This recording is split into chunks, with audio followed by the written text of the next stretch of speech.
This channel does not promote any violent, harmful, or illegal activities. All content provided by this channel is meant for an educational purpose only. Cancer Healer Center, a new beginning. এই মুহূর্তে দাঁড়িয়ে সবথেকে বড় এবং চিন্তার খবর হাওড়ার বেলগাছিয়া।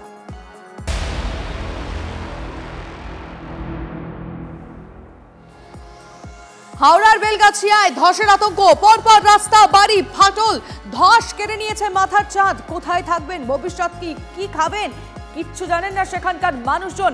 অঙ্গনওয়াড়ি কেন্দ্রে সেখানেও ফাটল, ল্যাম্পপোস্ট ভেঙে পড়েছে, অন্তত 50টি ঘর ক্ষতিগ্রস্ত হয়েছে বলে দাবি করছেন বাসিন্দারা। হাওড়া জেলা প্রশাসনের কাছে জলের সমস্যা থেকে বড় সমস্যা ডাম্পিং গ্রাউন্ড। চলুন আমি আপনাদেরকে ছবিটা দেখাবো এখন সেখানকার মানুষদের কি অবস্থা। ড্রোন শট, একদম আমরা ওপর থেকে জায়গাটা ছবিটা নেওয়ার চেষ্টা করেছি যাতে বোঝা যায় যে গোটা এলাকার মানুষের কি পরিস্থিতি। ধসে পড়েছে একের পর এক বাড়ি। আমরা গতকালের ছবিটা আপনাদেরকে দেখাচ্ছি একবার। এই ঠিক এই জায়গাগুলো দেখুন কি অবস্থায় রয়েছেন সেখানকার মানুষজন। তারা জানেন না তারা কোথায় থাকবেন। তাদেরকে আপাতত একটা টেম্পোরারি জায়গা দেওয়া হয়েছে, কিন্তু সেটা তো চিরস্থায়ী নয়। সেই সমস্ত মানুষের ভবিষ্যৎ কি? একদম ডাম্পিং গ্রাউন্ডের সামনে থেকে আমাদের রিপোর্টার সুব্রত আমাদের সঙ্গে রয়েছেন। সুব্রত, তুমি তো একেবারে স্পট থেকে সকাল থেকে আমাদের দর্শকদেরকে ছবিটা দেখাচ্ছ।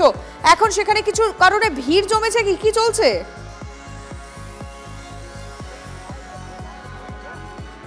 হাতাকলিমা, তোমাকে আমি ছবিটা দেখাবো। এই মুহূর্তে ইন্টারন্যাশনাল সোসাইটি অফ ওয়েস্ট ম্যানেজমেন্টের আধিকারিকরা, বিজ্ঞানিকরা, তারা কিন্তু এই মুহূর্তে এই যে বেলগাছিয়া ডাম্পিং গ্রাউন্ডের বর্তমান এই যে করুণ অবস্থা, সেই অবস্থা কেন তৈরি হয়েছে, কী জন্য এই ঘটনা ঘটছে, কেন মাটি সরে যাচ্ছে, কেন ফাটল ধরছে, এলাকার মানুষজন যেমন একদিকে বিক্ষোভ দেখাচ্ছেন, অন্যদিকে কিন্তু তারা এসছেন যে এই যে পদ্ধতি পুরসভার নজরদারির অভাব রয়েছে, তারা কিন্তু স্পষ্টতই বলছে।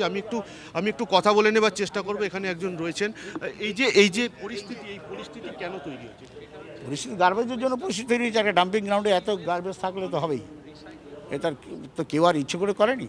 এটা গার্বেজ থাকলে এটা হবে। অল্টারনেটিভ জায়গা থাকলে পরে এটাকে বন্ধ করে দিয়ে অল্টারনেটিভ করে নিতে হবে। এখন এই পরিস্থিতি থেকে নিস্তার পাওয়া বা বেরোনোর কি রাস্তা? এটাকে আপাতত বন্ধ করে অন্য একটা অল্টারনেটিভ গার্বেজ গ্রাউন্ড তৈরি করে সেখানে ফার্দার টাইমিং করে এটাকে অন্য কিছু রিসাইক্লিং করা বা কিছু করে এটাকে ঠিক করাতে হবে। আপনি দেখেছেন তো পিসি চন্দ্র যেরকম বাইপাসের পাশে ডান দিকে সেখানেও তো ইভেন গার্বেজ, স্তূপাকৃতিক গার্বেজ ছিল। তাকে এর ভেতরে কি কোনো গ্যাস তৈরি হয়েছে? এই তো মিথেন গ্যাস তৈরি হচ্ছে। এই যে আগুনটা জ্বলছে, ঝিকি করে জ্বলছে। যে কোনো সময় আরো হবেই তো, যে কোনো সময় পরিস্থিতি আরো বিগড়াতে পারে। এটা তো একটা বিশাল মানে একটা জোন। হ্যাঁ, হবেই স্বাভাবিক। এটা কি বাচ্চাদের বড় এফেক্ট হতে পারে? হতে পারে। সেটা কি নজরদারির অভাব কোথাও দেখছেন? হ্যাঁ, নজরদারির অভাব এইভাবে ঠিক বলা যাবে না। গার্বেজ তৈরি হবে, যখন করা হয়েছিল তখন তো এত পপুলেশন ছিল না। পপুলেশন বেড়েছে, সেই তুলনায় টন গার্বেজ বেড়েছে।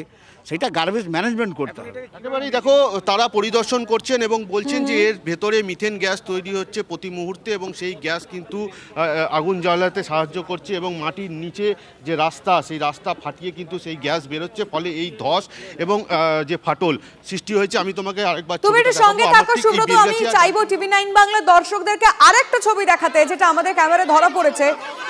বারবার কেন বলছি, একবার দেখুন ছবিটা, যেখানে একের পর এক ঘর ছেড়ে সেখানকার বাসিন্দাদের বেরিয়ে যেতে হচ্ছে।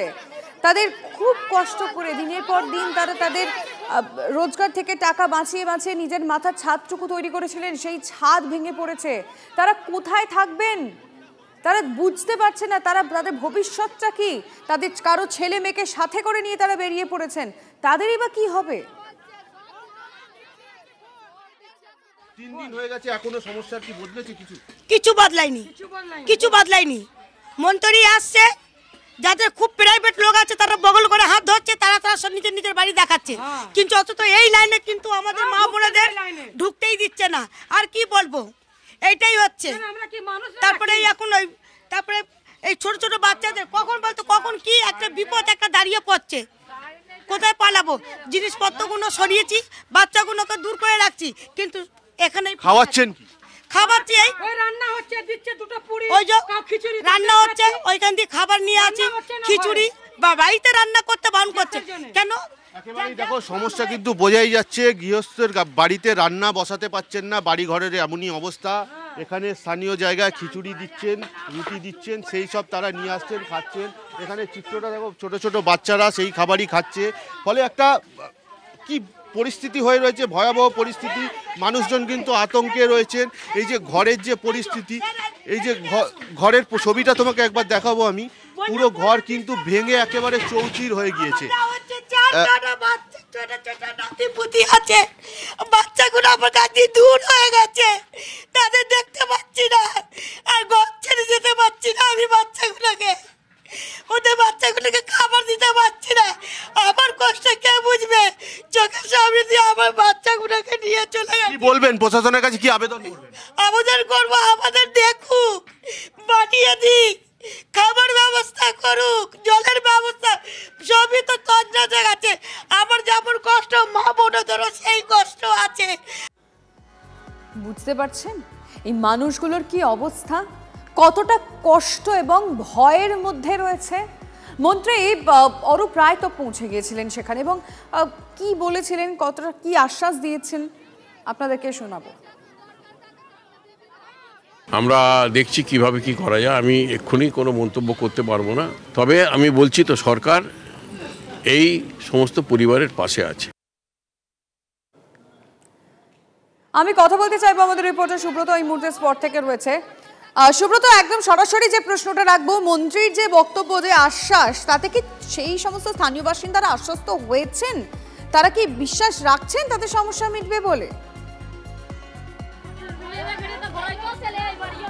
দেখো লিমা, একেবারেই এখানকার স্থানীয় মানুষ বা মহিলারা যারা রয়েছেন বিশেষ করে, তাদের কিন্তু ধৈর্যের বাঁধ ভেঙে গিয়েছে। আজকে 4 দিন পড়েছে, তারা গৃহহীন, খাদ্যহীন, বিদ্যুৎহীনভাবে তারা রয়েছে, ছোট ছোট বাচ্চা নিয়ে। আমি একটু কথা বলে নেবো।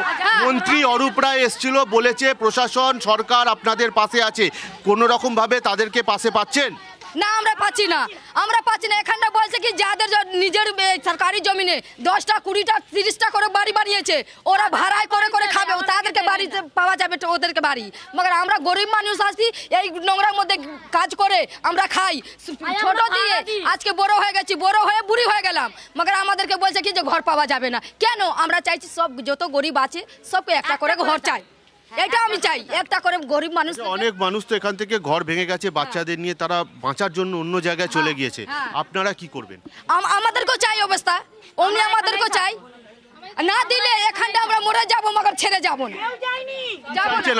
আমরা ইনসাফ চাই, আমাদেরকে একটা করে বাড়ি চাই, আর কিছু না। আমাদেরকে একটা করে চাইছেন, একটা স্থায়ী সমাধান তারা চাইছেন। দেখা যাক প্রশাসন এই বিষয়টা নিয়ে কতটা ভাবে। সুব্রত, তুমি নজর রাখো, কারণ ইতিমধ্যে বিরোধীরা তো কথা বলতে শুরু করেছে, প্রশাসনের ভূমিকা নিয়ে প্রশ্ন উঠতে শুরু করেছে। কে কি বলেছেন শুনবো চটপট।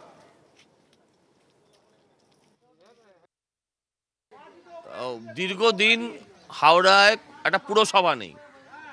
হাওড়া শহরের অবস্থা এখন ওই বৃদ্ধাদের মতন, যাদের বৃদ্ধাশ্রমে যাওয়ার অবস্থা, ছেলে মেয়ে দেখে না, সেরকম সরকার দেখে না। 10 বছরের বেশি সেখানে কোনো পুরসভা নেই, ফলে স্বাভাবিকভাবে অভিভাবকহীন একটা শহর। সেখানে দীর্ঘদিনের তাদের জল নেই, তাদের আলো নেই, তাদের জমা জলের সমস্যা আছে, শোনার কোনো লোক নেই। নবান্নের 14 তলায় আওয়াজ যায় না, অথচ মুখ্যমন্ত্রী তার সেক্রেটারিয়েটটা করেছেন আজকে হাওড়ায়, আর তার সেই হাওড়া শহরে কোনো পুরসভা নেই। এবার ফাটলের কারণে তাদের মাথার ছাদটাও চলে গেল, সবই কেড়েছে একটা সরকার। দেখুন, বহুদিনের পুরনো সাপ্লাই লাইন, সেগুলো রিপেয়ার হয় না, সেগুলো বদল হয় না, হঠাৎ মাঝে মাঝে ফাটছে, হাইওয়ে ধসে যাচ্ছে, এ ধরনের বহু দুর্ঘটনা ঘটছে। এবং ওখানকার মানুষ ভয়ের মধ্যেও আছেন, সমস্যার মধ্যেও আছেন, ভয়ে কেউ দেখা করতে যাচ্ছেন ওনাদের সঙ্গে, কান্নাকাটি করছেন। এই ধরনের ঘটনা যদি যেখানে সেখানে হয়ে যায় তো মুশকিল। ব্রিটিশ আমলের লাইন এখন হয়তো অনেক জায়গায় সারাই হয়নি, বা কেউ খোঁজও করে না, রিপেয়ারিং করে না, রিভিউ করার দরকার আছে। পুরমন্ত্রী মেয়র ফিরহাদ হাকিম কি বলেছেন শুনবো। যারা র্যাক পিকার্সরা থাকে, একটা বাঁধন থাকে, তো কিছু মেটেরিয়াল তোলার জন্য তারা ওগুলোকে খুঁড়তে ওগুলো আলগা হয়ে গিয়ে একটা বড় ধস নেমেছে। ধস নামতে ন্যাচারালি একটা বড় ভাইব্রেশন হয়েছে ধসে, তাতে কিছু ফাটলও আছে। আর আমাদের একটা পাইপলাইন ছিল, সেই পাইপলাইনটা ফেটে যায়। কলকাতা কর্পোরেশন যেহেতু রোজার সময় ওখানে রেগুলারলি জল দিচ্ছে, আর কেএমডি এই কাজটা এখন হাতে নিয়েছে। আশা করা যায় 2-1 দিনের মধ্যে এই লাইনটা রেস্টোর হয়ে যাবে।